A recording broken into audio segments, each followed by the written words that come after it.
ପାଞ୍ଚ ମିନିଟ୍ରେ ରେଡି ହେଇଗଲା ମଟର ସୁପ୍। ଚାଲନ୍ତୁ ଏବେ ଦେବା ମାମାକୁ ଖାଇବାକୁ, କେମିତି ଲାଗୁଛି ତାପରେ ଜାଣିବା।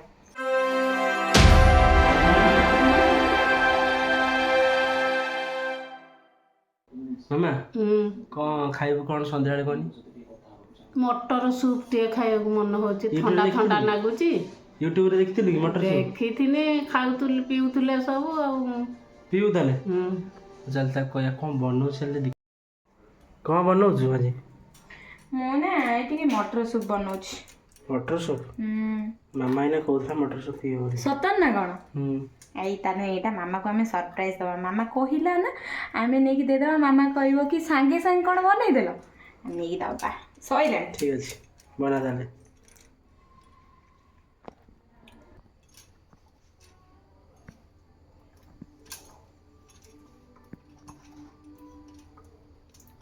କାକୁଡ଼ି ପକଉଛ?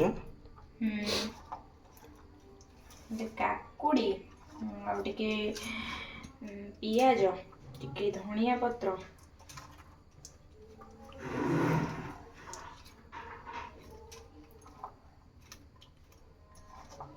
ଟିକେ ଟମାଟୋ ପଡ଼ିବ, ତାପରେ ଆଉ ଧଣିଆ ପତ୍ର ଟିକେ ପକେଇବି। ଭଲ ଲାଗିବ ଯଦି 5 ଟଙ୍କା ଦେବି ଆଉ। ନିହାତି ବଢ଼ିଆ ଲାଗିବ। 5 ଟଙ୍କା ଦେବି, ବେଶୀ ଦେବିନି। ଧଣିଆ ପତ୍ରଟା ଲାଷ୍ଟକୁ ପକେଇବା। ଟିକେ ଲୁଣ ପକେଇଦେବା। ଏଇଟା ଲଙ୍କା ଜିରା ଗୁଣ୍ଡ। ଠିକ୍ ଅଛି। ଘରେ ବନେଇଛି ଏଇଟା। ଲଙ୍କା ଜିରା ଗୁଣ୍ଡଟା ଘରେ ବନେଇଛି। ଘରେ ବନେଇଲେ ଟିକେ ଟେଷ୍ଟି ଲାଗିବ। ଏଇଟା ହେଉଛି ଆମର ନଥିଲା ଯେଉଁ ଚାଟ୍ ମସଲା, ସେଥିପାଇଁ ମୁଁ ଜଲଜିରା ପକେଇ ଦେଇଛି। ଭଲ ଲାଗିଲେ ଖାଇଦେବି। 5 ଟଙ୍କା ଦେବି କହିଛି ତ। ଏଇଟା ହେଉଛି ଲଙ୍କା ଆଉ ଲେମ୍ବୁର ଝୋଳ ଟିକେ ପକେଇଲେ ଭଲ ଲାଗିବ। ମାମାର ପକେଇବନି, ସେ ରାଗ ଖାଇବନି ନା। ମାମା ତ ରାଗ ଖାଇବେନି କି ଖଟା ଖାଇବେନି, ସେଥିପାଇଁ ତାଙ୍କର ପଡ଼ିବନି, ବାକି ଆମର ପଡ଼ିଛି 2 ଜଣଙ୍କର। ଠିକ୍ ଅଛି। ଟିକେ ଲାଷ୍ଟକୁ ଧଣିଆ ପତ୍ର ପକେଇଦେବା।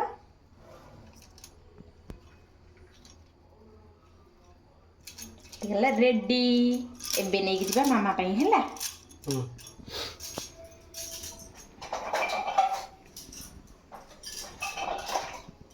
କ'ଣ ଚାମଚ? ଆର ଚାମଚ ଆଣିଲ ନା ଆମର? ନା ଏଇ ଚାମଚ ଗୁଡ଼ାରେ ଭଲ ହବ, କାହିଁକିନା ସେଇ ତାଟିଆ ଗୁଡ଼ା ଆଉ ଷ୍ଟିଲ୍ ଚାମଚଟା ବଡ଼ ହେଇଯିବ, ଭଲ ଲାଗିବନି। ଠିକ୍ ଅଛି।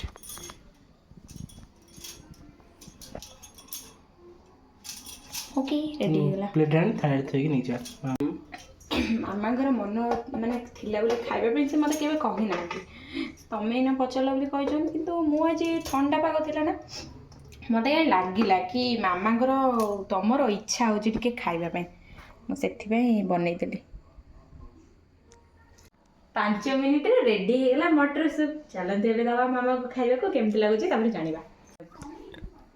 ଚାଲ ଆମେ ଦେବା ଏବେ ମାମାକୁ ଖାଇବା ପାଇଁ, କେମିତି ଲାଗୁଛି ସେ କହିବେ। ଠିକ୍ ଅଛି, ଚାଲ। ମାମାଙ୍କର ଆଜି ଇଚ୍ଛା ଥିଲା ନା, ତ ଦେବା ଖାଇବାକୁ। ମାମା, ଗୋଟେ ତମ ପାଇଁ ମୁଁ ସ୍ପେଶାଲ ଆଇଟମ୍ କରିଛି, ତମେ ଗେସ୍ କରିକି କହିବ ଏଇଟା କ'ଣ, ହେଲା?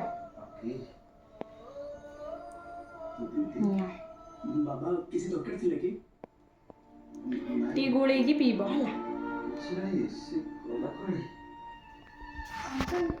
ହସ୍ପିଟାଲରେ କିଛି ଫର୍ମାଲିଟିସ୍ ଥିଲା ନା, ତାକୁ ସେ ପୁରା କରିବା ପାଇଁ ଯାଇଛି।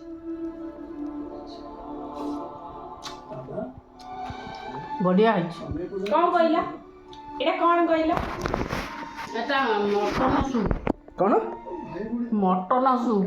Mutton soup? ମଟନ ସୁପ୍ ନା ମଟର ସୁପ୍, ମୁଁ ତାକୁ ମଟନ ସୁପ୍ ବୋଲିକି କହିଲି। ଠିକ୍ ଅଛି। ମୁଁ କେମିତି ଜାଣିଲି ତମର ଆଜି ଇଚ୍ଛା ହେଉଛି ବୋଲି ପିଇବା ପାଇଁ? ମୁଁ ତ ବନେଇଥିଲି ନା। ଏଇଟା ତମର ଗୋଟେ, ମୋର ଗୋଟେ। ଭଲ ହେଇଛି ତ? ଆଜି ଖଟା ହେଇଛି।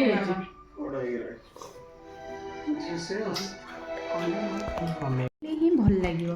ଆଉ ତମେ ଖାଲି ଉପରୁ ପିଉଛ ଯେ କେମିତି ଜାଣିବ କୋଉଟା? ମାମା ଆମ ଖଟା ଟିକେ ଟେଷ୍ଟ କରୁନ, ଖଟା ରାଗ ପଡ଼ିଛି। ଟିକେ ଟେଷ୍ଟ କର। ଆମର ନା ଖଟା ପଡ଼ିଛି, ତମର ଖଟା ପଡ଼ିନି। ଆମର ଖଟା ରାଗ ଟିକେ ଟେଷ୍ଟ କର। ପାଟି ପଡ଼ିବ ତୋର। ନା ମୋ ପାଟି ପଡ଼ିବନି, ଅଳ୍ପ ରାଗ। ଭଲ ଲାଗୁଛି। ତୁ ଖାଇ କହ କେମିତି ଲାଗୁଛି ତୁ ବନେଇଛୁ ତ ମୋତେ ତ ଭଲ ଲାଗୁଛି ବାକି ଟିକେ ଅଲଣା ହେଇଛି ମୁଁ ଟିକେ ଲୁଣ ଆଣିବି କାହିଁକିନା ଆମର ଖଟା ପଇଲା ନା ଟିକେ ଅଲଣା ହେଇଥିଲା ଥଣ୍ଡା ହେଇଗଲା।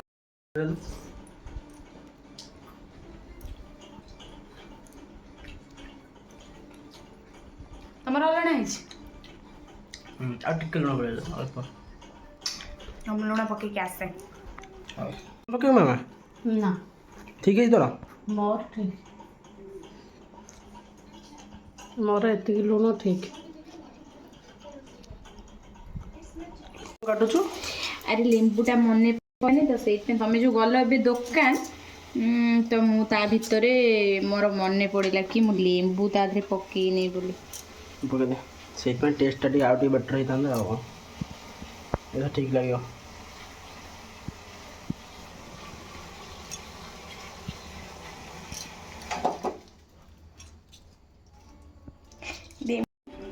ଧାନ ସୁପ୍ ଖାଉଛ କେମିତି ଲାଗୁଛି ବଢ଼ିଆ ହେଇଛି ଭଲ ଲାଗୁଛି ପୁରା ଅଲଗା ଟେଷ୍ଟ ମୁଁ ଫାର୍ଷ୍ଟ ଟାଇମ୍ ଖାଉଛି ଫାର୍ଷ୍ଟ ଟାଇମ୍ କେବେ ଖାଇନଥିଲ ପୁରୀ ଗଲେ ପୁରୀରେ ମସ୍ତ ଏଇଟା ଫେମସ୍ ମୁଁ ଖାଇନଥିଲି ଫାର୍ଷ୍ଟ ଟାଇମ୍ ଠିକ୍ ଅଛି ପିଇ ସାରିଲି ସୁପି କେବେ କ'ଣ ସୋଲା ଚଣା ଖାଉଛ ହଁ ସୋଲା ଭଜା ଖାଉଛି ନା ଭଲ ଓ ଖାଅ ତମେ ମାନେ ସୁପ୍ ପିଉଛ ଦୋକାନ ଯିବ କେତେବେଳେ ଖାଇଦେଇ ଯିବି ଡାକିଲେ ଏବେ ଖାଇଲେଣି ହଉ